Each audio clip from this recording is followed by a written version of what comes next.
కలుగునుగాక. సరేనండి, ఒక మాట మనం ధ్యానం చేసుకుందాం. అపోస్తుల కార్యాల గ్రంథం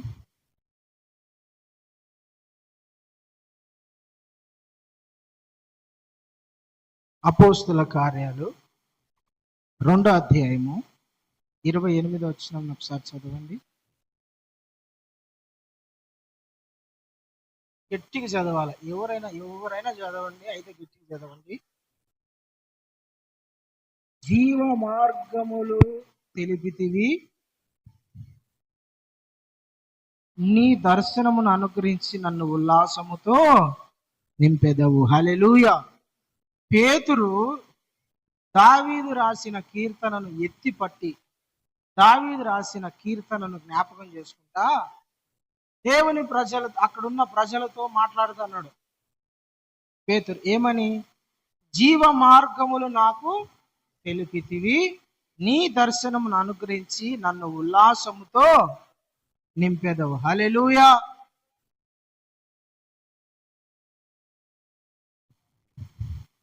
దేవునికి స్తోత్రం కలుగును గాక. సరేనండి, ఒకసారి అందరు నా వైపు చూడండి. ఇంకా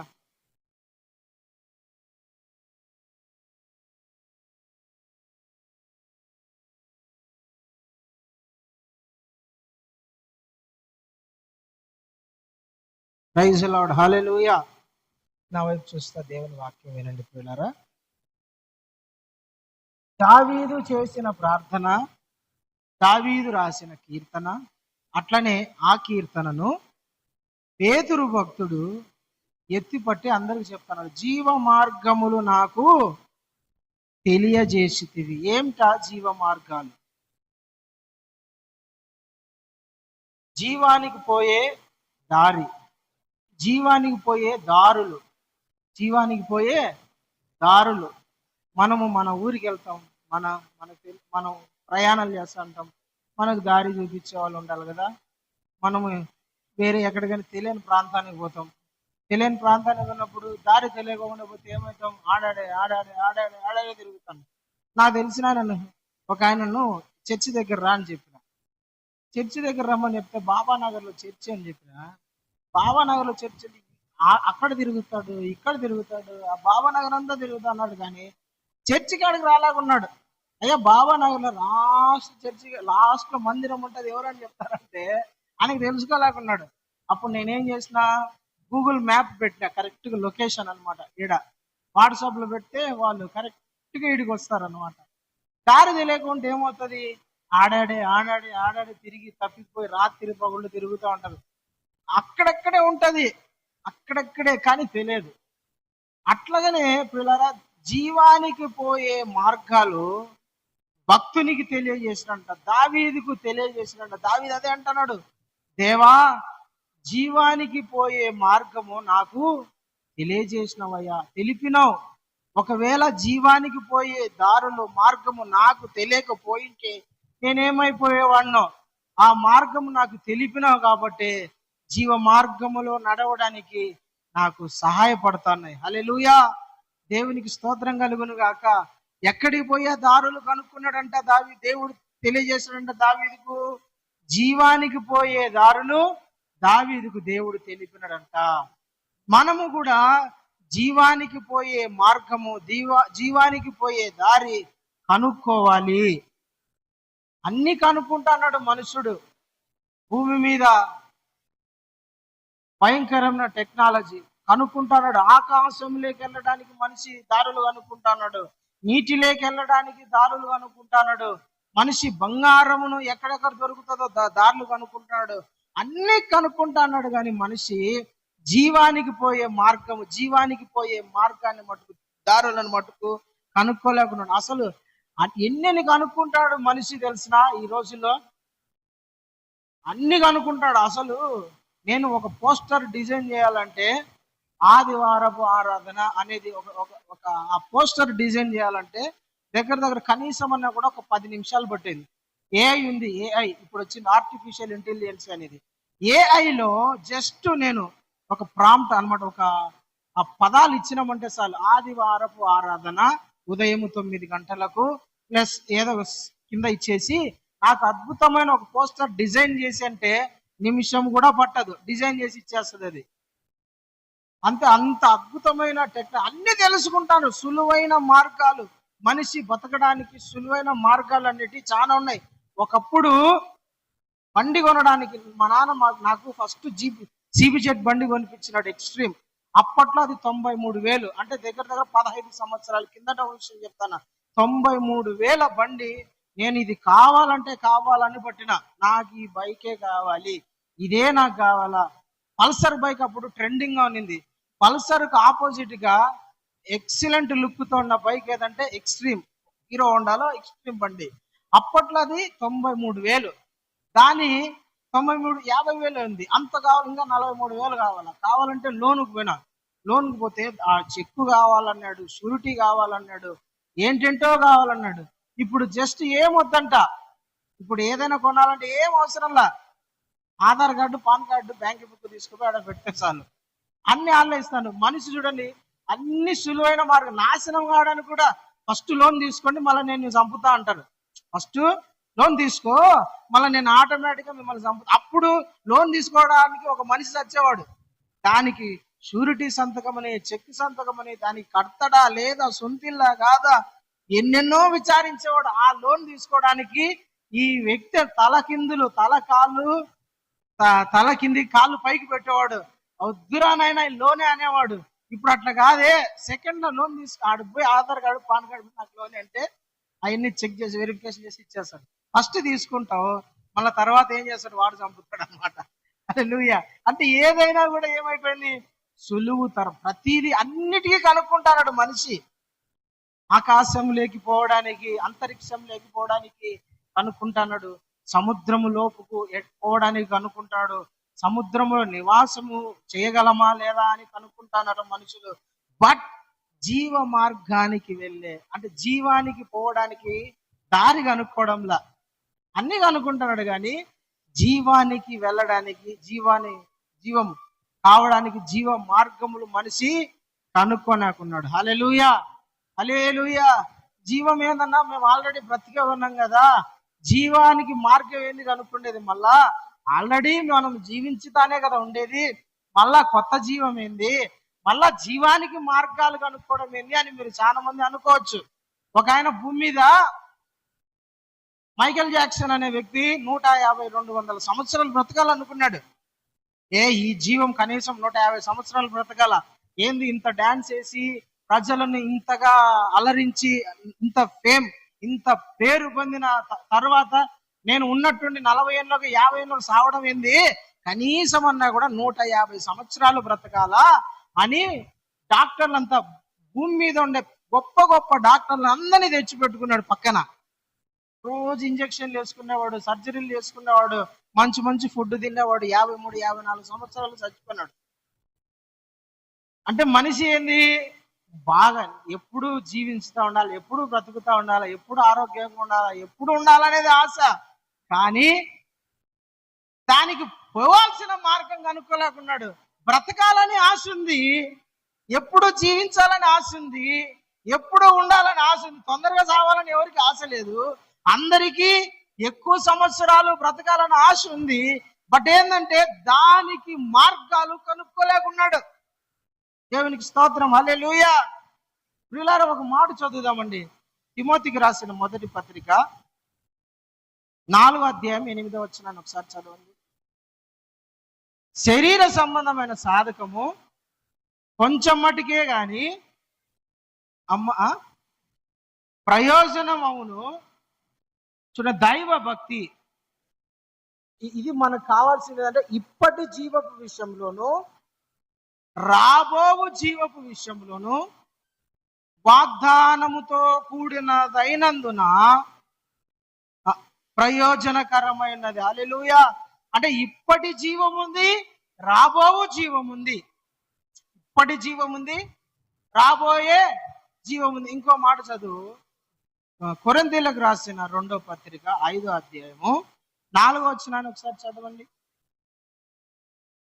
కొరింథీయులకు రాసిన 2వ పత్రిక 5వ అధ్యాయము 4వ వచనం చదవండి. గుడారములోనున్న మనము మూలుగుచున్నాము కాదు కానీ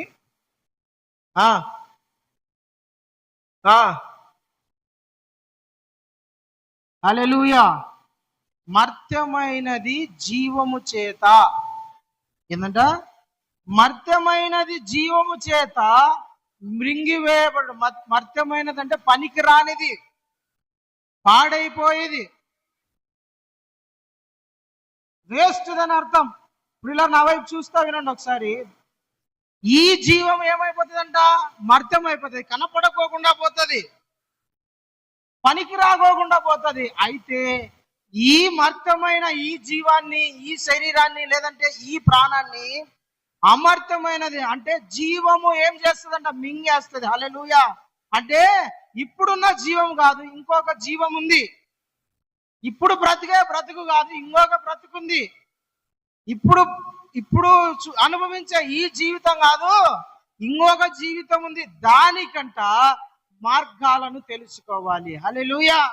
ఇప్పుడు కోసం కాదు, భూమి మీద మనము జీవించే, లేదంటే మనము బ్రతుకుతున్న, మనము జీవిస్తున్న ఈ జీవితం కోసం కాదు మనం ప్రయాసపడాల్సింది. దేనికోసం ప్రయాసపడాలంట? నిత్య జీవం కోసం. హల్లెలూయా. దేవునికి స్తోత్రం కలుగును గాక. ఈ జీవం కోసం కాదు మనం ఎతకాల్సింది, ప్రయాసపడాల్సింది. రోగం వస్తే దీన్ని ఎట్లా కాపాడుకోవాలా, వ్యాధి వస్తే దీన్ని ఎట్లా, దీనికోసం కాదు. ఇది ఎప్పుడైనా సరే ఈ జీవం ఏమైపోతుంది? మట్టిలో కలిసిపోతుంది. అయితే వేరొక జీవం ఉంది, వేరొక లైఫ్ ఉంది, ఇంకొక జీవం ఉంది. ఆ జీవానికి పోయే మార్గము నువ్వు కనుక్కోవాలా. ఈ జీవానికి, లేదంటే ఈ శరీరానికి, ఈ ప్రాణానికి వచ్చే వ్యాధులను బట్టి, రోగాలను బట్టి, బలహీనతలను బట్టి, శ్రమలను బట్టి, ఇబ్బందులను బట్టి, దీనిని బట్టి భయపడకూడదు, అధైర్యపడకూడదు. ప్రియమైన దేవుని బిడ్డలారా, ఒక జీవం ఉంది. ఆ జీవానికి మార్గం కనుక్కోవాలా. దేవునికి స్తోత్రం కలుగును గాక. హల్లెలూయా. మనిషికి ఇది, అరే జీవి చచ్చిపోతుంది ఏంటంట? మేకను జీవి అంటాడు, కుక్కను జీవి అంటాడు, లేదంటే జంతువులన్నిటిని ఏమంటాడు?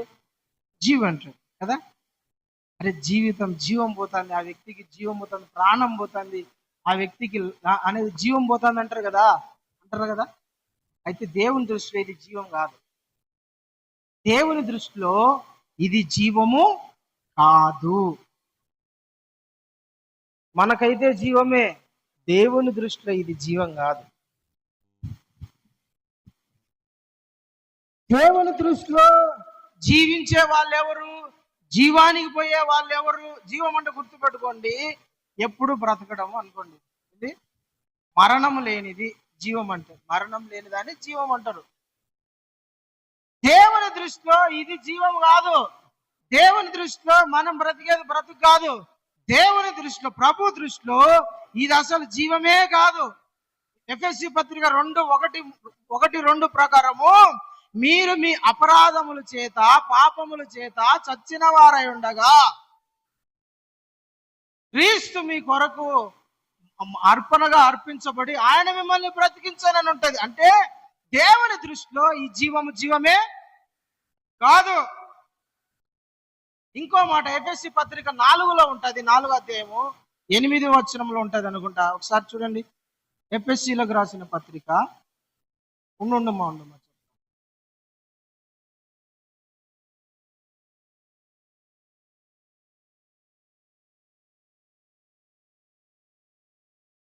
ఎఫెసీలకు రాసిన పత్రిక 4వ అధ్యాయము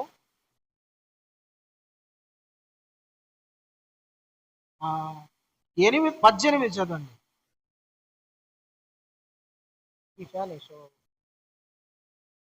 వారైతే చదవండి. వారైతే అంధకార సంబంధమైన మనసు గలవారై హృదయ కాఠిన్యము వలన వారిలో ఉన్న అజ్ఞానము చేత దేవుని వలన కలుగు జీవములో నుండి వేరై తమ మనసుకు కలిగిన మాయను అనుసరించి నడుచుకొనుచున్నారు. ఎక్కడి నుంచి వేరైపోయినారంట? వీళ్ళు జీవములో నుండి వేరైపోయినారంట. జీవములో నుండి పక్కకి వెళ్ళిపోయినారంట. దేవుని వలన కలిగే నిత్య జీవంలో నుండి వేరైపోయినారంట. ఎవరు వాళ్ళు? ఎవరైతే దేవుని మార్గాలను వెతక్కోకుండా, ఎవరైతే నిత్య దేవుడు, నిజమైన దేవుడైన ప్రభు అయిన యేసుక్రీస్తును దేవుణ్ణి కాక వారు దేవునిగా ఆరాధించక ఎవరైతే ఉంటారో వాళ్ళంట జీవములో నుండి వేరైపోయారు. ప్రియమైన దేవుని బిడ్డలారా, దేవునికి ఎవరైతే దూరంగా ఉంటారో వాళ్ళు ఏమి లేని వారండి, జీవము లేని వారు, ప్రాణం లేని వాళ్ళు, దేవుని దృష్టిలో మరణమైన వాళ్ళు, చనిపోయిన వారు అని అర్థం. అయితే దేవుడు అంటాడు, దావీదు ఏమని ప్రార్థన చేస్తున్నాడు? ప్రభా, జీవ మార్గము నాకు తెలిపినావు ప్రభా. ఏంటంట? జీవ మార్గము నాకు తెలిపినావు ప్రభా. ఒక ఆయన బొగ్గు గనులు తెలుసునా మీకు? బొగ్గు గనులు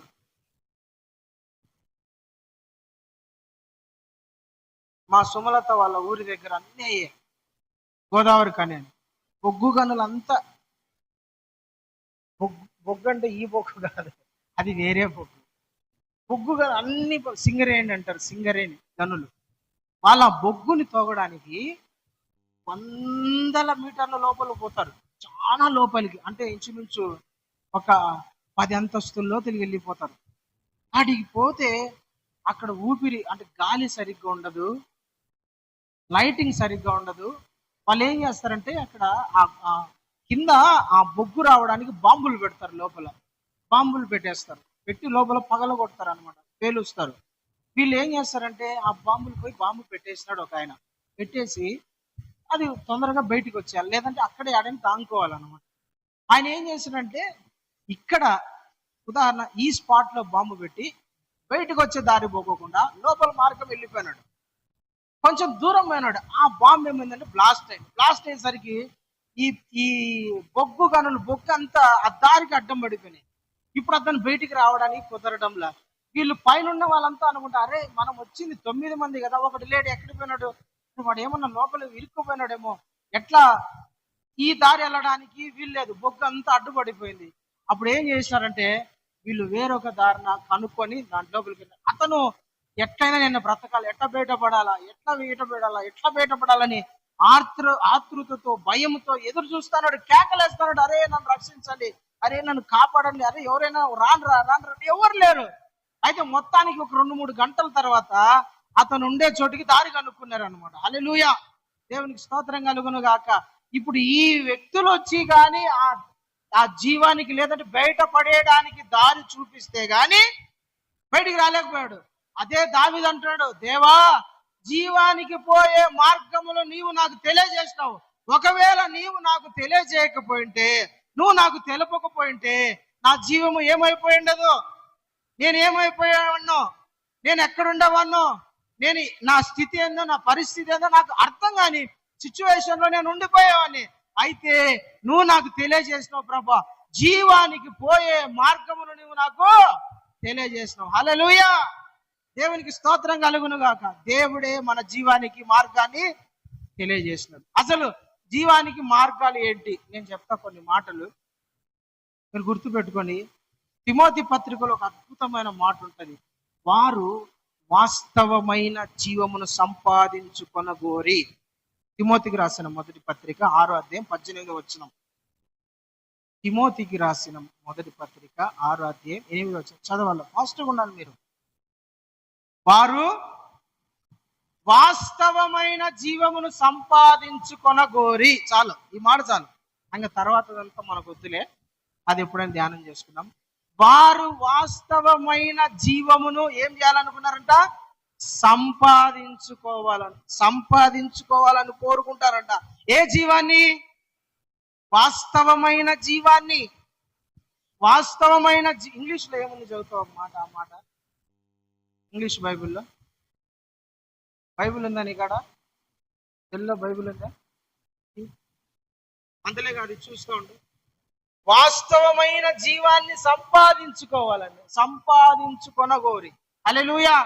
అంటే వాస్తవమైన జీవం అంటే అవాస్తవమైన జీవం కూడా ఉంది. ప్రియులారా, వాళ్ళు ఏ జీవాన్ని సంపాదించుకోవాలని కోరుకుంటున్నారు? వాస్తవమైన జీవాన్ని. కరోనా టైంలో వాళ్ళ ప్రాణాన్ని కాపాడుకోవడానికి ఎంత ప్రయాసం ఉన్నదో తెలిసిన. ఎంత కష్టపడ్డారు, ఎంత ఆస్తులు ఖర్చు పెట్టారండి. ఆస్తులు కొంతమంది అయితే వాళ్ళకున్న డబ్బంతా దారపోసినారు హాస్పిటల్లో. నాకు తెలిసిన ఆయన ఒక ఆయన ఉన్నాడు, కడపలో కరోనా వచ్చిందని కర్నూలు పోయినాడు. ఇక్కడ కడపలో ఏ హాస్పిటల్లో అతన్ని చేర్చుకోవాలా, ఏ హాస్పిటల్లో చేర్చుకుపోయేసరికి కర్నూలు పోయినాడు. కర్నూలు పోయి ఒక పెద్ద హాస్పిటల్, సార్ నాకు ఊపిరి సరిగ్గా కావడం లేదు, నాకు పల్స్ రేట్ పడిపోతుంది, ఏం చేయాలో నాకు అర్థం కావడంలా, ఏదో ఒకటి చేయండి అంటే వాళ్ళు లేదు బెడ్స్ లేవండి సార్, ఏదో ఒకటి, ఎంత డబ్బైనా పర్వాలేదు, ఎంత డబ్బైనా ఖర్చు పెడతా పర్వాలే, నన్ను ఎట్లయినా సరే బ్రతికించండి ప్లీజ్ అని బ్రతిమలా ఆడుకుంటే ఆ డాక్టర్లు ముందుగా నువ్వు 5 లక్షలు కట్టాలి. ఎంత కట్టాలంట? అడ్వాన్స్ గా 5 లక్షలు కట్టాలా. అడ్వాన్స్ గా 5 లక్షలు కడితే గానీ నిన్ను జాయిన్ చేసుకున్న బెడ్ ఏం నీకు ఆక్సిజన్ పెట్టేది ఉండదు. ఎందుకంటే నీకన్నా గొప్ప గొప్ప వాళ్ళు లైన్ లో ఉన్నారు కాబట్టి నువ్వు 5 లక్షలు కడితే గానీ నువ్వు అర్జెంట్ గా నిన్ను జాయిన్ చేసుకోవాలన్నాడు. ఏం చేస్తాడు? ఉన్న బంగారు అంత అమ్మి 70 లక్షలు ఖర్చు అయిందంట. అతను బయటికి వచ్చేసరికి ఎంత? 70 లక్షలు ఖర్చు అయిందండి. అతని జీవాన్ని కాపాడుకోవడం, ప్రాణాన్ని కాపాడుకోవడానికి దేనికోసం ప్రయాసపడతాడు? జీవాన్ని, వాస్తవమైన జీవం కాదు, మళ్ళా అది వాస్తవమైన జీవం కాదు. అది ఇంతలో ఉండి అంతలో మాయమైపోయే ఆవిరి లాంటి జీవం కోసమే అంత ఖర్చు పెడితే, అంత సంపాదించిందంత దానికోసం దారపోస్తే, వాస్తవమైన జీవాన్ని సంపాదించుకోవడానికి నువ్వు ఎంత ఖర్చు పెట్టాలా, ఎంత దారపోయాలా? ప్రైజ్ ది లార్డ్, హల్లెలూయా, దేవునికి స్తోత్రం. నాకు తెలిసినానండి మల్లికార్జున సార్, తెలుసా నీకు? తెలుసు కదా, మల్లికార్జున అని ఒక ఆయన ఉన్నాడు. కరోనా దగ్గి ఎక్కువ అవుతుంటే వాళ్ళ భార్య నాకు ఫోన్ చేసింది, తమ్ముడు నాన్న అర్జెంట్, ఎవ్వరు పట్టించుకోవడం లేదు, మా ఆయన అందరిని బయట పడేస్తారు, ఏం చేయాలని అర్థం కాలేదంటే గవర్నమెంట్ ప్రైవేట్ హాస్పిటల్ తీసుకుపోయినా. ప్రైవేట్ హాస్పిటల్ తీసుకుపోతే పల్స్ పెట్టారు, ఇతనికి 80కి వచ్చేసింది పల్స్, చాలా డేంజర్ సీరియస్ కేసులో లో ఉన్నాడు, కర్నూలు తీసుకుపోవాలన్నారు. కర్నూలు తీసుకుపోవాలంటే వాళ్ళ దగ్గర డబ్బు లేదు. ఆన్ ద స్పాట్ లో రిమ్స్ కి తీసుకుపోతే రిమ్స్ లో ఒక బెడ్లో అటు పక్కన పడేస్తారు. అతను రాత్రి 12 వరకు నేను ఆయన దగ్గర ఉన్న, నా చేతులు పట్టుకుంటాడు, నా కాళ్ళు పట్టుకుంటాడు, అయ్యా ఎట్లయినా బ్రతికి, అయ్యా ఎట్లయినా ప్లీజ్ నన్ను బ్రతికి, నా భార్య పిల్లలు ఉన్నారు, వాళ్ళ కోసం నేను ఎట్లయినా బ్రతకాలి, ఏం చేయాలి సార్, నేను ఏం చేయలేని పరిస్థితులు ఉన్నా, డాక్టర్లు వచ్చి చేయాల్సిందే, నేనైతే ప్రార్థన చేస్తా, దేవుడే ఇంకా నిన్ను బ్రతికించేది, దేవుడే నేను బ్రతికిస్తాడు, నువ్వు ప్రార్థన చేసుకో. చాలా సార్లు చెప్పిన అతను దేవుని గురించి, ప్రార్థన చేసుకో, బైబిల్ చదువుకో, ఈ బైబిల్ అన్నా కనీసం ఇప్పుడన్నా కూడా బైబిల్ చదువుకో అంటే సర్లే ఆడబెట్టేసి మౌనంగా అయిపోతున్నాడు. పిల్లారా 12 గంటల నుంచి నేను బయటకు వచ్చేసిన, ఒక పూట బ్రతికినాడు, తర్వాత చనిపోయినాడు. చూడండి, ఈ జీవము కోసము ఒక మనిషి ఎంత బాధపడుతున్నాడో, ఎంత రోధిస్తున్నాడో, ఎంత వేదన పడుతున్నాడో. ఇది శాశ్వతమైనది కాదు. నీకు తెలుసా, నువ్వు బ్రతికినా మళ్ళీ ఏదో ఒక రోజు చచ్చిపోవాల్సిందే, అవునా కదా? బ్రతికినా ఏదో ఒక రోజు చనిపోవాల్సిందే. ఈ జీవితం శాశ్వతమైన, ఈ జీవం శాశ్వతమైనది ఏం కాదు, గుర్తుపెట్టుకో. ఈ జీవము నువ్వు 1 కోటి రూపాయలు కాదు, నీ ఆస్తి అంతా వేసి నువ్వు బ్రతికినా మళ్ళా నువ్వు శాశ్వతం బ్రతుకుతావు అన్న రూల్ లేదు, గ్యారంటీ లేదు, మళ్ళా ఏదో ఒకరోజు చనిపోవాల్సిందే. అయితే ఇక్కడున్న భక్తులు ఏం చేస్తారో తెలిసిన, వారు వాస్తవమైన జీవమును సంపాదించుకోవాలని ప్రయాసపడుతున్నారు. హల్లెలూయా, దేవునికి స్తోత్రం. వాస్తవమైన జీవాన్ని సంపాదించుకోవడానికి ప్రయాసపడాలా, వాస్తవమైన జీవాన్ని సంపాదించుకోవడానికి దారులు ఎతకాలా, వాస్తవమైన జీవాన్ని సంపాదించుకోవడానికి మీరందరూ కూడా సిద్ధపడాలా, దేవుని సన్నిధిలో కనిపెట్టాలా, దారులు ఎతకాలా. వాస్తవమైన జీవం ఎక్కడ దొరుకుతుంది? ఆయన యేసయ్య ఏంటంటే, నేనే జీవము, ఆ జీవానికి నేనే మార్గము. హల్లెలూయా, నేనే జీవం, I'm the life, I'm the way, నేనే దానికి దారి, జీవానికి పోవు దారి నేనే, నాదే జీవం, ఆ జీవానికి పోయే దారి నేనే, నా ద్వారా తప్ప ఎవడు కూడా పరలోకానికి, నిత్య జీవానికి రాలేడు. హల్లెలూయా. అంటే ప్రియమైన దేవుని పిల్లారా, మనం చేసే భక్తి దేని కొరకంటే నిత్య జీవాన్ని స్వతంత్రించుకోవడానికి. ఈ జీవము కాదు కానీ వాస్తవమైన జీవం అంటే ఎప్పుడు బ్రతికుండగలిగినట్టుగా, దేవునితో జీవించగలిగినట్టుగా, ఎప్పుడు మనం శాశ్వతంగా బ్రతకడానికి మనము భక్తి చేయాలా. హల్లెలూయా. అదే దావీదు ప్రార్థన చేస్తున్నాడు, ప్రభువా జీవానికి పోయే దారులు నాకు తెలిపినావు. ఏమిటా దారి? నేను చెప్తా. కొలస్సీలకు రాసిన పత్రిక 3వ అధ్యాయము 3-4 వచనాలు చదవండి.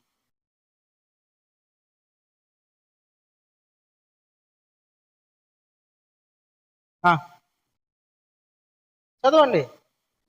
కొలస్సీలకు రాసిన పత్రిక 3వ అధ్యాయము 3-4 వచనాలు. మీరు మృతి పొంది తిరిగి మీ జీవము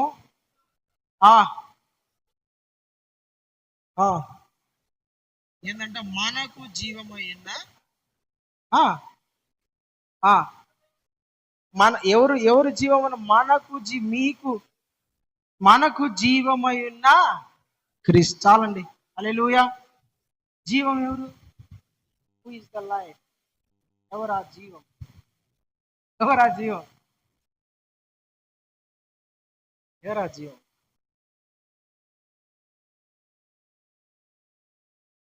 ఎవరా జీవం? ప్రభు అయిన యేసుక్రీస్తు. యేసుక్రీస్తును కనుగొన్నవాడు ఏం కనుగొన్నాడంట? జీవమును కనుగొన్నాడు. యేసుక్రీస్తును కనుక్కోవడము, వెతకడము, దొరకడము, యేసుక్రీస్తును దేవునిగా ఒప్పుకోవడం దేనికి మూలం అంటే జీవానికి మూలం. సామెతల పుస్తకం 8వ అధ్యాయం, సామెతల పుస్తకము 8వ అధ్యాయము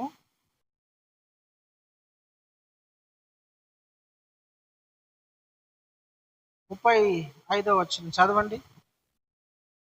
నన్ను కనుగొనువాడు అబ్బా ఏం కనుగొంటాడంట? జీవము కనుగొనును.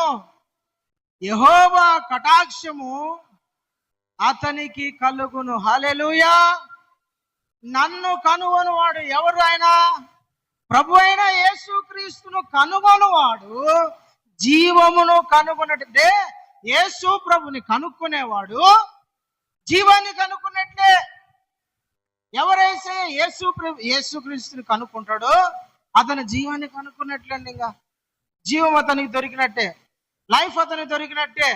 ఇంటర్నల్ లైఫ్ అంటారు, శాశ్వతమైన జీవం. యేసు ప్రభుని ఎవరైతే కనుగొంటారో వాళ్ళు జీవాన్ని కనుక్కున్నట్టే.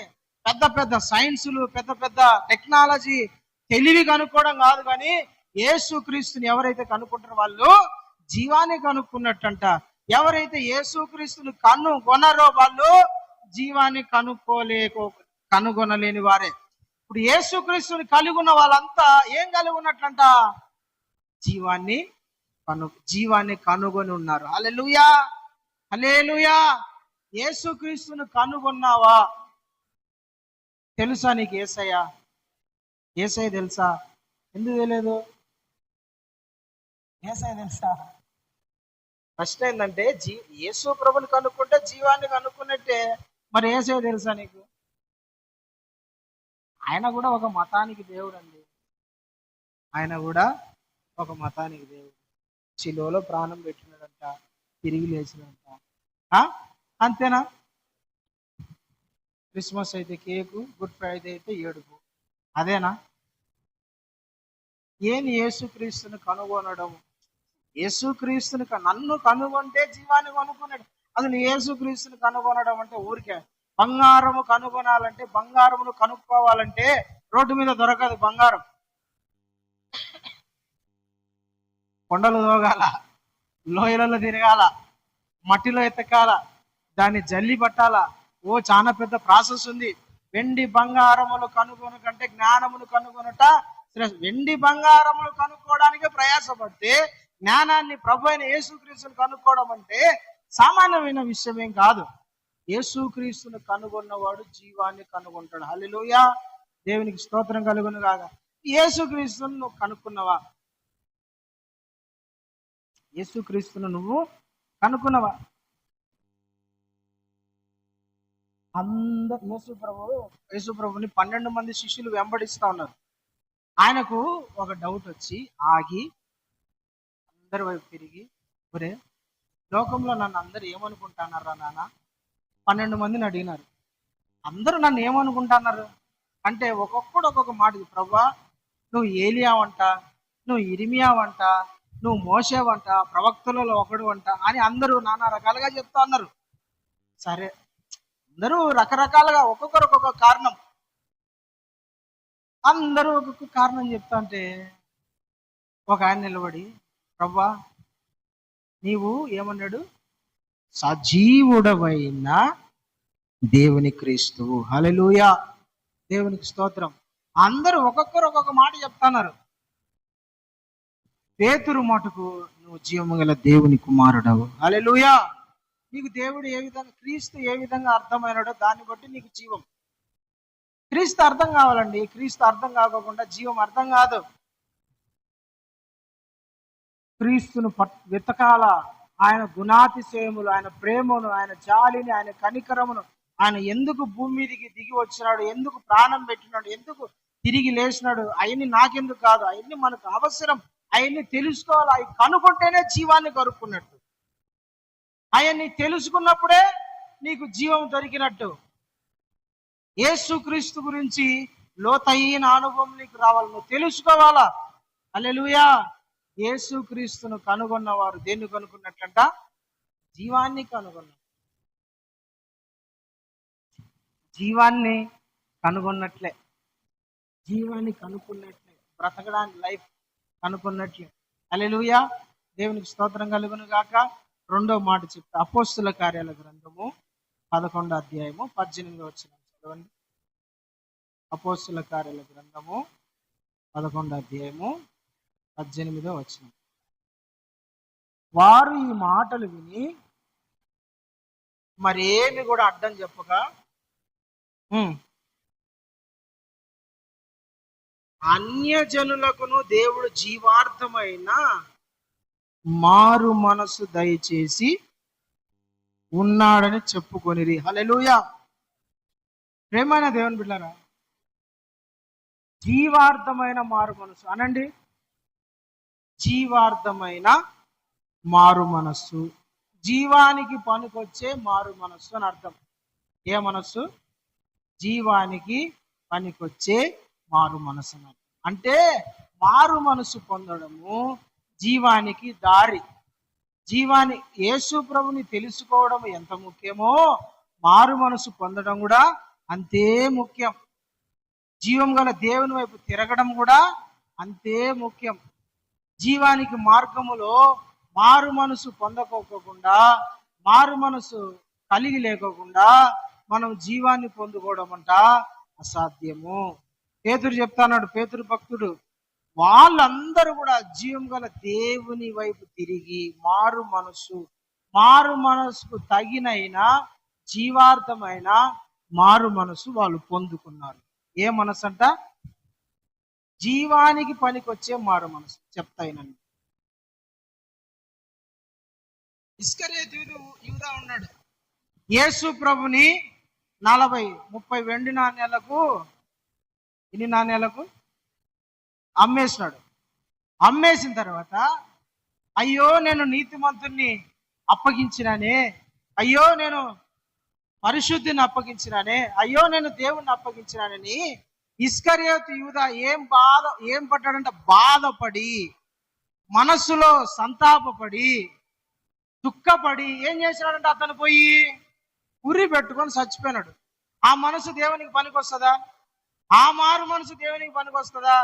ఇంకొక వ్యక్తి ఉన్నాడు, దేవుణ్ణి ఎట్లయితే ఇస్కరియోతు యూదా దేవుణ్ణి ప్రభుని అప్పగించినాడో, ఈ వ్యక్తి కూడా యేసు ప్రభుని నాకు తెలియదు, ఈయన ఎవరో ఈయన నాకు తెలియదు అని చెప్పినాడు. యేసు ప్రభు దీనంగా ఇట్లా చూసేసరికి గుండె పగిలిపోయింది. పేతురు పోయి గోడ చాటున ఏడ్చుకొని దుఃఖపడి మారు మనసు పొందినాడంట. ఏం పొందినాడు? ఈ ఒక మనసు ఏమో జీవానికి పనికి రాకుండా పోయింది, ఒక మనసు ఏమో జీవార్థమైన మారు మనసు పొందింది. హల్లెలూయా, దేవునికి స్తోత్రం కలుగును గాక. మారు మనసు పొందుతా ఉండాలి క్రైస్తవుడు. మారు మనసు అనేది పొందుతా ఉండాలి. ఒక రోజుతో సరిపెట్టుకునేది కాదండి. మారు మనసు అంటే దేవునికి పనికొచ్చే మనసు అని అర్థం, దేవునికి ఇష్టమైన మనసు అని అర్థం, దేవునికి అనుకూలమైన మనసు అని అర్థం, దేవునికి ఉపయోగపడే మనసు అని అర్థం. మారు మనసు ప్రతిరోజు పొందుతూ ఉండాలి. ఎందుకు పొందాలంట?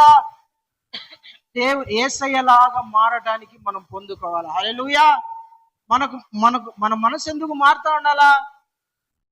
ఎందుకు మన మనసు మారుతూ ఉండాలా?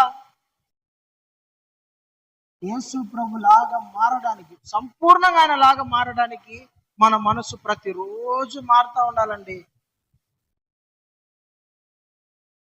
ఎందుకు మనసు మార్చుకోవాలంటే ప్రతిరోజు ఎందుకు మనం మనసు మార్చుకోవాలంటే యేసు ప్రభులాగా మనం మారిపోవడానికి. హల్లెలూయా. దేవునికి స్తోత్రం కలుగును గాక. మన మనస్సు ప్రతిరోజు కూడా నూతన పరచబడుతూ ఉండాలి, కొత్తదైపోతూ ఉండాలా. మన మనస్సు ప్రతిరోజు యేసు ప్రభు పోలికలేకి రావాలా, యేసు ప్రభు స్వభావంలోకి రావాలా, యేసు ప్రభు గుణగణాల్లోకి రావాలా, యేసయ్య ఆలోచించినట్టు ఆలోచించాలా, యేసయ్య మాట్లాడినట్లు మాట్లాడాలా, యేసయ్య ప్రవర్తించినట్టు ప్రవర్తించాలా. అట్లా మన మనసును మార్చుకోవాలా. ప్రతిరోజు కూడా మన మనసు పోయి దేవుని మనసు రావాలా. ఈ మనస్సు ప్రతిరోజు చచ్చిపోతూ ఉండాలా. దేవుని మనసు ఏం కావాలంట? ప్రతిరోజు దేవుని హృదయం, దేవుని మనస్సు మనలోకి నూతన పరచబడతా ఉండాలి. Praise the Lord. హల్లెలూయా. దేవుని నిత్య జీవానికి పనికొచ్చే మనసు రావాలి. దేనికి? నిత్య జీవానికి పనికొచ్చే మారు మనసు కావాలా. ఒక ఆయన వచ్చి యేసుప్రభుని అడిగినాడు,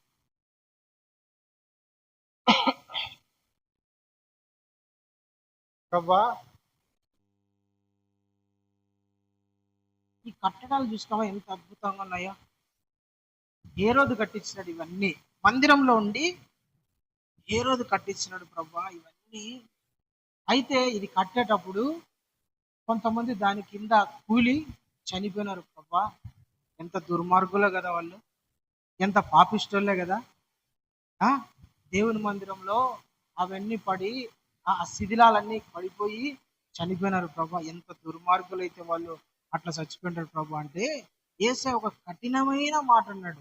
ఏమని అన్నాడంటే, మారు మనసు పొందకోకుండా అంతకన్నా దారుణంగా చచ్చిపోతా అన్నాడు. ఏంది ప్రభా అంత మాట అన్నాడు?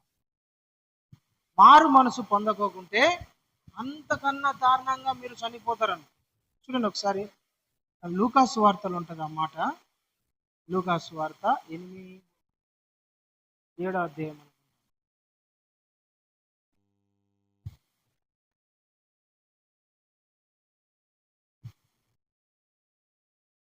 13వ అధ్యాయం చూడండి ఒకసారి.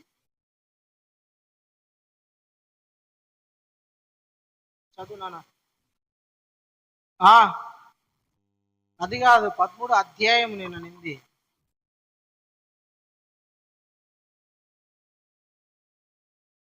13వ అధ్యాయము 2వ వచనం చదువు. ఆయన వారితో ఇట్లా, నేను గలిలీయులు అట్టి హింసలు పొందినందున వారి గలిలీయుల కంటే పాపులని మీరు తలంచుచున్నారా? కారని మీతో చెప్పుచున్నాను. మీరు మారు మనసు పొందని పక్షముగా మీరందరూ దేవునికి స్తోత్రం. హల్లెలూయా. మారు మనసు గురించి ప్రభు పదే పదే పదే పదే చెప్పాడు. మనసు మారుతా ఉండాలంట. ప్రతి దినము కూడా యేసు జీవానికి పనికొచ్చే మనసు మార్చుకుంటా ఉండాలి. అంటే ఏంటి జీవానికి పనికొచ్చే మనసు? యేసుక్రీస్తులాగా ప్రేమించడం, యేసుక్రీస్తులాగా ప్రేమించడం. నిత్య జీవానికి పనికొచ్చే మనసు నీకు రావాలి. ఒక వ్యక్తి శాస్త్రి ఒక ఆయన వచ్చినాడు యేసుప్రభు దగ్గరికి. ఆయనకు వాక్యం తెలుసు, అన్ని తెలుసు. యేసుప్రభు దగ్గరికి వచ్చి, బోధకుడా, నిత్య జీవం పొందాలంటే నేనేం చేయాలన్నాడు. ఏంది ఇంత వాక్యం తెలిసిన నీకు ఎట్లా వెళ్ళాలో నీకు తెలియదా అన్నాడు. నువ్వు చెప్పు, నేను తెలుసుకోవాలనుకుంటాను అన్నాడు. అప్పుడు ఏమన్నాడంటే, నీ దేవుడైన ప్రభుని సరే, నిత్య జీవానికి మార్గం కాదు, బైబిల్ అంతటిలో ముఖ్యమైన ఆజ్ఞ ఏందో నేను తెలుసుకొనగోరుచున్నాను, నాకేందో చెప్పు అన్నాడు. అంటే బైబిల్లో అత్యంత ముఖ్యమైన ఆజ్ఞ ఏందో చెప్పయ్యా, నేను తెలుసుకోవాలనుకుంటాను అన్నాడు. యేసయ్య ఏమన్నాడంటే, ఏంది నీకు తెలియదా? నువ్వు శాస్త్రివే, నువ్వు అందరికి వాక్యం చెప్తా అంటవే, నీకు తెలియదా అంటే, లేదు లేదు, నీతో నువ్వు ఏం చెప్తావో నేను తెలుసుకోవాలనుకుంటాను అన్నాడు. యేసు ప్రభు సింపుల్ గా ఏమన్నాడంటే, నీ పూర్ణమైన హృదయముతో, నీ పూర్ణ ఆత్మతో, నీ పూర్ణ శక్తితో నీ దేవుడైన ప్రభువును ఆరాధించవలను. రెండో ఆజ్ఞ, నిన్ను వలె నీ పొరుగు వారిని ప్రేమించవలను. దాని వెనకలు వచ్చినదే. ఇతగాడు ఆగి యేసు ప్రభుని శోధిస్తా ఏమన్నాడంటే, సరేలేగా నాకు తెలుసు, నా పొరుగువాడు ఎవడు అన్నాడు. ఇది నా పొరుగువాడు ఎవడు?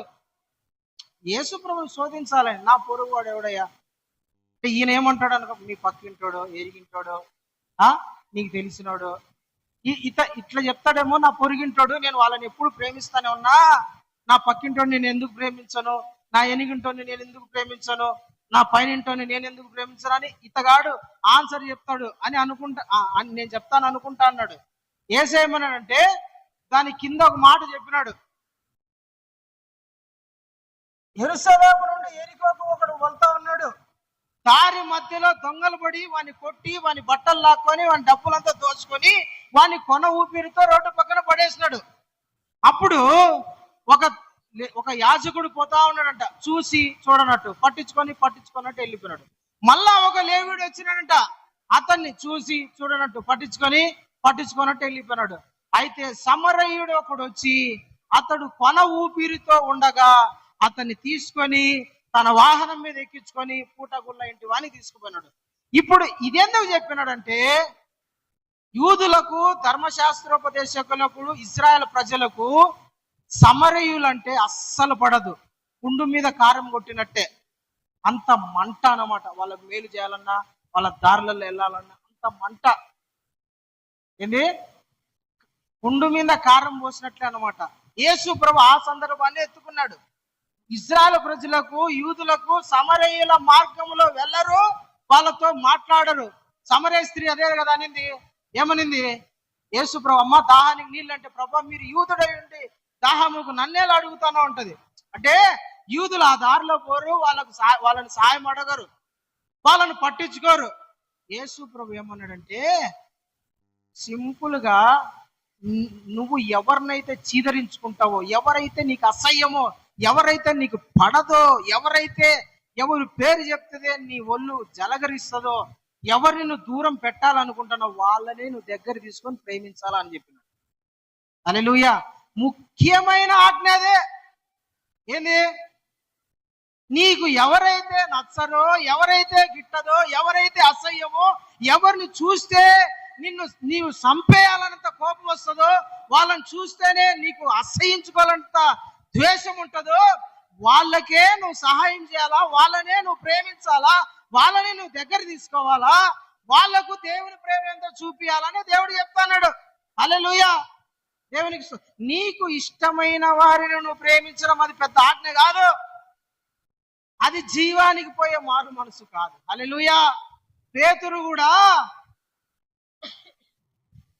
పేతురు ఫస్ట్ అనుకున్నాడు యేసు ప్రభు యూదులకు మాత్రమే దేవుడు, ఇజ్రాయెల్ ప్రజలకే దేవుడు అనుకున్నాడు. ఒకరోజు ఉపవాసం ఉండి ప్రార్థన చేస్తున్నాడు మేడగది మీద, ఆకలి తట్టుకోలేక.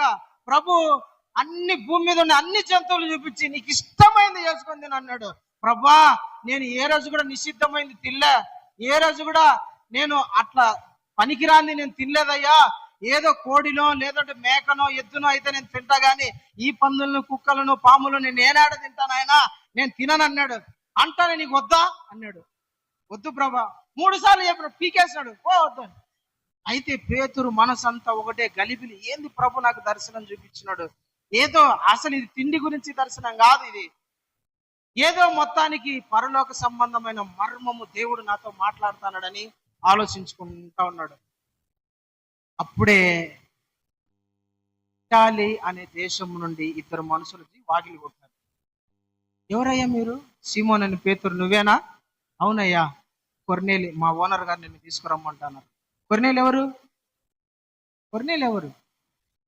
అన్యజనుడు. యూదుడా? అన్యజనుడు. దేవుడు అంటే ఎరగనివాడు. యేసు అస్సలు యూదులకు అన్యజనులు అంటే పట్టదండి, వాళ్ళతో సహవాసం చేయరు. యూదులకు అన్యజనులకు పడదు, వాళ్ళు సహవాసం చేయరు, వాళ్ళ ఇంటికి పోరు, వాళ్ళది తినరు, వాళ్ళకు శుభమని చెప్పరు, వాళ్ళ ఇంటి గడప కూడా దొక్కరు యూదులు. అంత నిష్ఠగా ఉంటారు. అంటే ఒక రకంగా చెప్పాలంటే బాపనోళ్ళకు మాలోళ్ళు అంటే అస్సలు పడ చూస్తారా, అట్లా మన భాషలో చెప్పాలంటే బాపనోళ్ళు మాలోళ్ళ ఇంటి దగ్గరికి కాళ్ళు కూడా పెట్టరు, ఆ వీధిలేక వాడలేక రారు. అట్లా అన్నమాట. యూదులన్నా అన్యజనులన్నా అస్సలు వాళ్ళ ఇంట్లో లేకపోరు, వాళ్ళది తినరు, వాళ్ళను మాట్లాడరు, వాళ్ళతో స్నేహం చేయరు, సహవాసం చేయరు. ఒకవేళ ఎవడైనా సహవాసం చేసినా కూడా వాడిని ఇంకా ఘోరమైన వ్యక్తిగా చూస్తారు ఆ వీధిలో. అట్లాంటి పేతురు యాడిపోయినట్టు తెలిసినా, కొర్నేలు ఇంటికి పోయినాడు. హల్లెలూయా.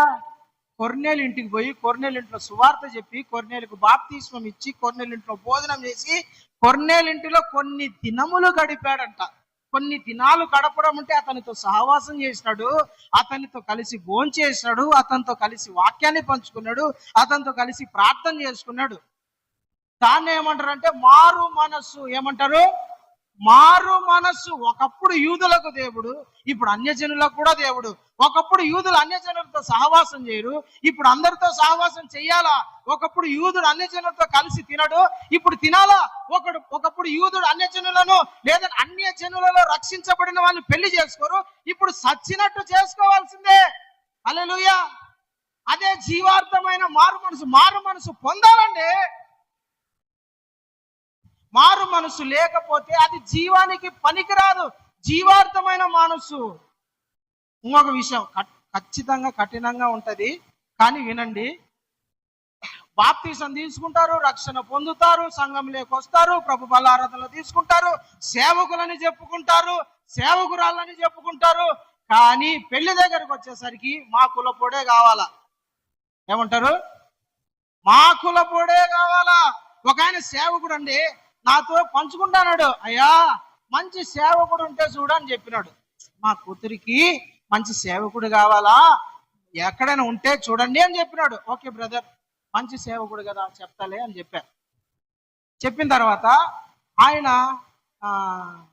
విశాఖపట్నం అవతల ఏదో ఊరు అక్కడ గుర్తురాడు, ఆ ఊర్లో విశాఖపట్నం అది కొండ ప్రాంతం అనమాట. అద్భుతమైన సేవ చేస్తాడు ఆ సేవకుడు. 2 సంఘాలు కట్టినాడు. ఇంచుమించు ఒక 70-80 మంది విశ్వాసులు ఉంటారు. మంచి చదువు ఎంటెక్ చదివినాడు. ఎంటెక్ కాదు, ఎంఎస్సి. మంచి చదువు చదివినాడు. అయితే గిరిజనులు, వాళ్ళు గిరిజనులు అంటే తెలుసు కదా, ఎస్టీ క్యాస్ట్ అంటారు. గిరిజనులు ఎస్టీలో రకరకాలుగా ఉన్నారు. ఎరుకులలో, యానాదులు, చాలా రకాలు ఉన్నారు. అయితే వాళ్ళు గిరిజనులు అంటారు. అక్కడ వాళ్ళను గిరిజనులు, కొండవాసులు, ఆదివాసులు అంటారు. మంచి సేవ చేస్తున్నాడు, అద్భుతమైన సేవ చేస్తున్నాడు. అయితే ఈ సేవకుడు ఏమన్నాడు నాతో, నా కూతురికి మంచి సేవకుడు కావాలా, ఉంటే చూసి పెట్టండి, మంచి సేవ చేయాలని. సర్లే అని నేను, ఆ సేవకుడు కూడా నన్ను అడిగినాడు, అన్న ఒక అమ్మాయి ఉందిలన్నా నీకు చెప్తా, మీరు మాట్లాడండి. నేను ఇచ్చా. నెంబర్ ఇచ్చిన తర్వాత అన్ని చూసి, అన్న దీంట్లో క్యాస్ట్ అది ఏ క్యాస్ట్ అన్నాడు. వాళ్ళు గిరిజనులు అంట. గిరిజనులు వద్దన్నా మాలల్లో అయితే చూడన్నా అన్నాడు. పనికి మా నాయన నువ్వేం సేవకు నువ్వు రా దరిద్రుడా, ఫోన్ పెట్టన్నా. ఇట్లా కోపం వచ్చి, ఫోన్ పెట్టను సైతాను పెట్ట ఫోన్. నాకు మండిందండి. నీకు మహా అంటే 30 మంది విశ్వాసులు లేరు, నువ్వు సేవకుని చెప్పుకుంటాడు. 70 మందితో 2 సంఘాలు కట్టి 2 సేవకులను తయారు చేసి గ్రామాలు, మండలాలు, కొండలలో అద్భుతమైన యేసయ్యకు ఘనంగా వాడబడే ఆ సేవకుని నువ్వు కులం ఎత్తి చెప్తారో, పనికి మళ్ళీ పెట్టు ఫోన్ అన్నా. అంటానే ఏంది అంత గట్టి, పెట్టను ఫోన్, ముందు మాట్లాడక ఫోన్ అన్నా. దేవునికి స్తోత్రం. హల్లెలూయా. నీకు ఏడ మారు మనసు వచ్చింది? నువ్వు ఏడ యేసు రక్తంతో కడగబడినావు? నిన్ను ఎవడు క్రైస్తవుడు అంటాడు? నువ్వు సస్తే జీవానికి పోతావా, నరకానికి పోతావా?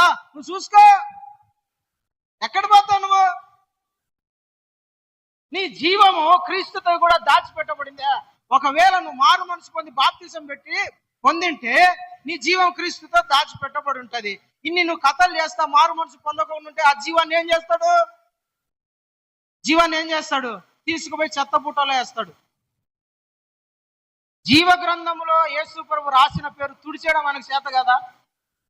జీవ గ్రంథములో పేరు రాసిన ఆయన పేరు, ఎవరి పేరు అయితే రాస్తాడో ఆయన పేరు కొట్టేయడానికి వీలుండదా? కొట్టేయలేడు ఆయన, కొట్టేయలేడు ఆయన. హల్లెలూయా. ప్రియమైన దేవుని బిడ్డలారా, జీవానికి పనికొచ్చే మారు మనసు పొందాలి. ఏం పొందాలా? ఇప్పుడు మనం చదివిన అధ్యాయం అంతా అపోస్తుల కార్యాలు మళ్ళీ ఇంటికి వెళ్ళి చదువుకోండి. ఆడ చాలా మంది గ్రూప్ గా కూర్చొని సంఘ పెద్దలంతా, అరే కొర్నేలి సారీ పేతురు, నువ్వేంది కొర్నేలు ఇంటికి పోయినావా? అది మనం పోకూడదు కదా, వాళ్ళతో మనం సహవాసం చేయకూడదు కదా, వాళ్ళకేంది నువ్వు వాక్యం చెప్పడం అంటే, అప్పుడు పేతురు అంటున్నాడు, అయ్యా మనకు మాత్రమే కాదు దేవుడు, అందరికి యేసుక్రీస్తు అందరికి ప్రభువు, మన మీదికి పరిశుద్ధాత్మ దేవుడు వచ్చినట్లే వారి మీదికి వచ్చినాడు, వారు కూడా యేసుక్రీస్తుకు జీవానికి పనికొచ్చి మారు మనసు పొందినాడు అని ఎక్స్ప్లెయిన్ చేస్తున్నాడు. హల్లెలూయా, దేవునికి స్తోత్రం. జీవానికి పోవు మార్గం ఏంటంటే ప్రియమైన దేవుని పిల్లలు, ఒకటి యేసుక్రీస్తును కనుక్కోవడము, రెండు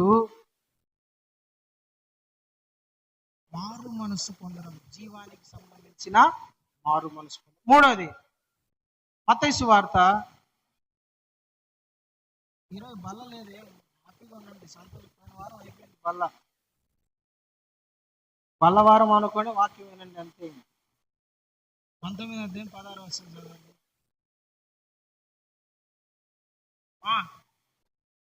ఒకడు వచ్చి ఆయన దగ్గరికి, యేసు ప్రభు దగ్గరకు వచ్చి, బోధకుడా నిత్య జీవం పొందాలంటే చాలండి, నేను ఏం మంచి చేయాలా అని యేసు ప్రభు వచ్చినాడు. యేసు దగ్గరికి యవనస్తుడు వచ్చి, అతనికి మంచి ఆస్తి ఉంది, మంచి ఆస్తి. యేసు దగ్గరకు వచ్చాడు, బోధకుడా నిత్య జీవానికి పోవాలంటే నేను ఏ మంచి కార్యం చేయాలా? నాకు అస్సలు చెప్పాలంటే అద్భుతమైన ప్రశ్న అండి ఇది. నా వైపు చూడండి, అద్భుతమైన ప్రశ్న అడగడం.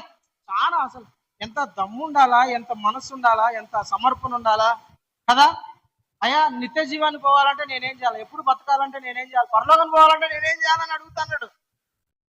నిత్య జీవానికి పోవాలంటే నేనేం చేయాలయ్యా బోధకుడు అంటే, యేసు ప్రభు ఏమన్నాడంటే, ఆయన ధర్మశాస్త్రంలోని 10 ఆజ్ఞలు పాటించుకో. ప్రభా చిన్నప్పటి నుంచే నేను పాటిస్తానన్నా, ఆ జాషువా గాని వయసు నుంచో మా నాయన చెప్తా ఉన్నాడు. మళ్ళా ఏంది నాకు కొత్తగా? మా నాయన ప్రతిరోజు కూర్చోబెట్టుకొని నీ దేవుడైన యెహోవా అని మాత్రమే ఆరాధించాలా, ఏ విగ్రహాన్ని చేసుకోకూడదు అని, రోజు విశ్రాంతి దినాన్ని పాటించాలా, దొంగతనం చేయకూడదు, వ్యభిచారం చేయకూడదు, మోసం చేయకూడదు, పొరుగు అంది ఏది ఆశించకూడదు అని చిన్నప్పటి నుంచి చెప్తా ఉన్నాడు. నేను వింటానే ఉన్నా, పాటిస్తానే ఉన్నా, అయినా నాకు ఏదో తెలియని ఒక కొరత ఉందయ్యా, అన్ని పాటిస్తానా, ఏదో కొరత ఉంది అన్నాడు. అయితే రానా, నీకు ఆస్తి ఉంది కదా, ఆస్తి అంతా తీసుకుపోయి బీదల్ని అమ్మేసి బీదలకిచ్చి నన్ను వెంబడించమని అంటనే ఆ వ్యక్తి వ్యసన పడ్డాడంట. వ్యసన పడ్డం అంటే ఏంది? ముఖం అంతా తిప్పుకొని ఇట్లా మాట్లాడుతాడు ఈ మనిషి అన్నట్లుగా, చీదరించుకున్నట్లు, అసహ్యపడినట్లు, కోప్పడినట్లు, బాధపడినట్లు, ముఖం అంతా రకరకాలుగా పెట్టుకొని ఏం మాట్లాడకుండా వెనక్కి వెళ్ళిపోయినంట. అప్పుడు యేసయ్య చూసి ఒక మాట అన్నాడు, సూది బెజ్జములో వంట దూరుట, సూది బెజ్జములో వంట దూరడము చాలా సులభం, అయితే ధనవంతుడు పరలోక రాజ్యంలో వెళ్ళటం బహు కష్టం అంట. ఇక్కడ మనం అర్థం చేసుకోవాల్సింది ఏంటంటే పిల్లరా, యేసు ప్రభుని వెంబడించాలా అనండి, యేసు ప్రభుని వెంబడించాలా, ఫాలో కావాలా. యేసు ప్రభుకు అడ్డు వచ్చేది ఏదైనా మనకు వద్దు. చెప్పండి, యేసు ప్రభుకు నాకు అడ్డొచ్చేది ఏదైనా పక్కన పెట్టేయాల. అది చాలా కఠినమైన మాట. బాగా ఆలోచించి మంచి మనస్సాక్షితో, మారు మనసుతో మీరే చెప్పుకోండి మనసులో, యేసు ప్రభుకి మనకు అడ్డుగా ఉండేది ఏదైనా సరే అది తీసేసుకోవాలి. యేసును వెంబడించాలి అనండి, యేసును వెంబడించాలి. Follow with on Jesus. యేసు ప్రభుని వెంబడించాలి, ఆయనను ఫాలో కావాలన్నమాట. ఒక వ్యక్తిని ఫాలో అవ్వాలంటే, ఒక వ్యక్తిని ఫాలో అవుతాను అంటే ఆ వ్యక్తి అలవాట్లు, ఆ వ్యక్తి మాట తీరాలి అన్నీ ఉంటాయి కదా. ఒక వ్యక్తిని ఫాలో కావాలంటే, క్రికెటర్ని ఫాలో అయినాడు ఎట్లుంటాడు? మొన్న ఏదో క్రికెట్ మ్యాచ్ వెళ్ళి వాడిని ఫాలో అవుతానని రోడ్డు మీద పిచ్చి పిచ్చి అల్లర్లు చేసుకుంటున్నారు. ఆర్సీబీ గెలిచిందని. సినిమాలు రిలీజ్ అయితే ఆ సినిమా హీరోలు తగినట్టుంటారు సినిమా యాక్టర్లు. వాళ్ళకి ఇష్టం వచ్చిన ఫాలో చేస్తే ఇష్టం వచ్చిన వాళ్ళు ఉంటారు. అయితే దేవుణ్ణి వెంబడిస్తే, యేసయ్యని వెంబడించడంలో ఉండే యేసుని వెంబడించాలి అనండి. యేసును ఫాలో అవ్వాలి, వెంబడించాలి. యేసుకు మనకు మధ్య, ఆయనకు ప్రభువుకు మనకు మధ్య ఏదైనా అడ్డుంటే అది దేవునికి మనకు అడ్డు రాకూడదు, పక్కన పెట్టేయాలి. అవసరమైతే దేవునికి మనలను విడదీసేది ఏది, అది ఏదైనా, బంధుత్వమైనా, డబ్బైనా, స్నేహమైనా, ఇంకా వేరే ఏదైనా సరేనండి, అది దేవునికి మనకు అడ్డుగా ఉందంటే దాన్ని ఏం చేయాలా? పక్కన పెట్టాలి. దేవుణ్ణే వెంబడించాలి, యేసయ్యనే వెంబడించాలి. యేసయ్యని వెంబడించినప్పుడు జీవ మార్గములో నువ్వు ప్రవేశిస్తానన్నాడు. హల్లెలూయా. జీవ మార్గంలో ప్రవేశించేటప్పుడు యేసయ్యకు నీకు అడ్డుపడేవి చాలా ఉంటాయి. నీ శరీరమే ఒక అడ్డు, నీ ఆలోచన ఒక అడ్డు, ధనం ఒక అడ్డు, స్నేహం ఒక అడ్డుపడుతుంది, బంధుత్వం ఒక అడ్డుపడుతుంది. చాలా అడ్డులు వస్తుంటాయి. నిన్ను దేవుణ్ణి వెంబడించకోకుండా, నిత్య జీవానికి వెళ్ళకోకుండా అడ్డుపడే వాళ్ళు చాలా మంది ఎదురవుతా ఉంటారు. దేవునికి స్తోత్రం, హల్లెలూయా. చాలా మంది ఎదురవుతా ఉంటారు. మన శరీరమే మనకు అడ్డు వస్తుందండి. ఒక్కొక్కసారి మన శరీరమే అడ్డుపడుతూ ఉంటుంది. దేవునితో సహవాసం చేయకోకుండా, సహవాసంలో ఉండనీకోకుండా, పరిశుద్ధతలో ఉండనీకోకుండా మన శరీరం ఒక అడ్డుపడుతుంది, డబ్బు ఒక అడ్డుపడుతుంటది. సంపాదించుకోవడానికి దేవుని కన్నా ఎక్కువగా డబ్బుకు ప్రాధాన్యత ఇచ్చి దేవుని పక్కన పెట్టేసే ఒక టైం అనేది వస్తుంటాయి. బంధుత్వం ఒక అడ్డు, స్నేహం ఒక అడ్డు, తిండి ఒక అడ్డు. అయితే ఇవన్నీ పక్కన పెట్టి దేవుని వెంబడించాలి. హల్లెలూయా. యేసుని వెంబడించినప్పుడే నిత్య జీవం వస్తుంది. నీవు నిత్య జీవానికి వారసును అవుతావు, వారసురాలు అవుతావు. యేసుని వెంబడించాలి అనండి. యేసును వెంబడించాలి. యేసుని వెంబడించినప్పుడే నీకు ఒక విషయం చెప్పి నేను ముగిస్తప్పుడు ఇలారా. మత్తయి సువార్త, యోహాను సువార్త 6వ అధ్యాయం 54వ వచనం. యోహాను సువార్త చదువు.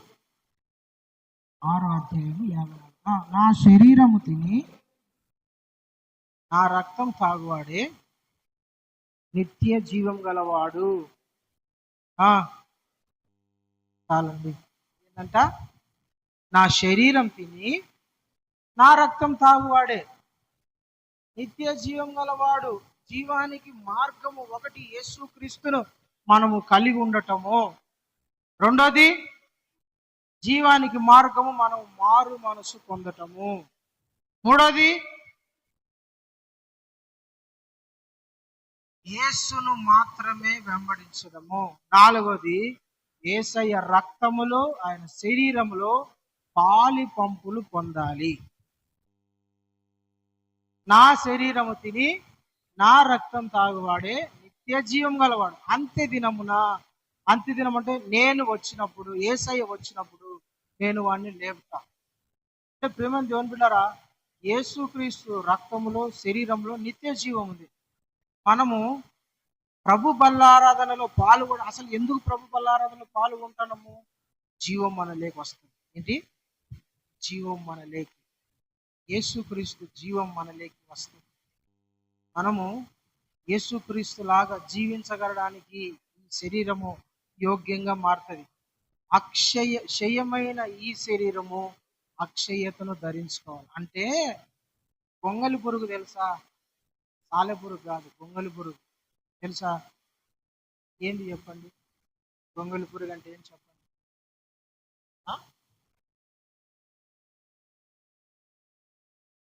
గొంగలి పురుగు అంటే అది రూపాంతరం చెందితే బటర్ఫ్లై అవుతుంది, సీతాకోక చిలుక అవుతుంది. గొంగలి పురుగు కొన్ని నెలల తర్వాత దాని శరీరం దానికి ఎట్లుంటదంట తెలిసిన, భయంకరంగా ఉంటది. దాని శరీరంని అదే అసహించుకుంటా ఉంటుంది. ఎప్పుడెప్పుడు బయటపడతామా అని దాని శరీరంతో అది పోరాడుతూ ఉంటది లోపల. కొన్ని రోజులు అది తినకోకుండా ఏమి తాగకోకుండా ఒక చోటనే ఉండేది. ఎట్లయినా సరే నా శరీరాన్ని నేను రూపాంతరపరుచుకోవాలంటే, నా శరీరాన్ని నేను మార్చుకోవాలా, నా శరీరాన్ని నేను అందంగా తయారు చేసుకోవాలా, ఈ శరీరము నాకు పట్టడం లేదు, నాకు అసహ్యంగా ఉంది, ఈ శరీరంలో నుంచి నేను ఎట్లయినా సరే బయటపడాలని ఆ గొంగలి పురుగంట ఎంతో వేదన పడుతుంటది. కొన్ని నెలల తర్వాత లేదంటే కొన్ని దినాల తర్వాత అది ఏం చేస్తుందంటే ఆ శరీరాన్ని చీల్చుకుంటా సీతాకోక చిలుక లాగా, బటర్ఫ్లై లాగా మారిపోతుంది. హల్లెలూయా. అట్లాగనే మనము తింటాన్నాం కదా ప్రభు యొక్క శరీరం, మనం తాగుతున్నాం కదా ప్రభు యొక్క రక్తం, ఏమవుతుందో తెలిసిన లోపల జీవం ఉత్పత్తి అవుతా ఉంటది. అంటే ఈ శరీరము లోపల నుండి మార్పు చెందుతూ ఉంటది, లోపల నుంచి చేంజ్ అవుతా ఉంటది. ఎట్లయితే గొంగలి పురుగు లోపల మారుతా వస్తుందో అట్లనే మన లోపల అంతరంగము నుంచి పై వరకు రూపాంతరం చెందుతా వస్తుంది. హల్లెలూయా. యేసు ప్రభు చాలా ఉదాహరణలు బైబిల్లో చెప్పినాడు. ఒక గోధుమ గింజ భూమిలో పడి అది చస్తేనే గాని తనంతటి తాను ఎట్లా ఫలిస్తుందో అట్లాగనే మనము కూడా ఈ శరీరము విత్తబడి చచ్చి మొలకెత్తుతుందంట.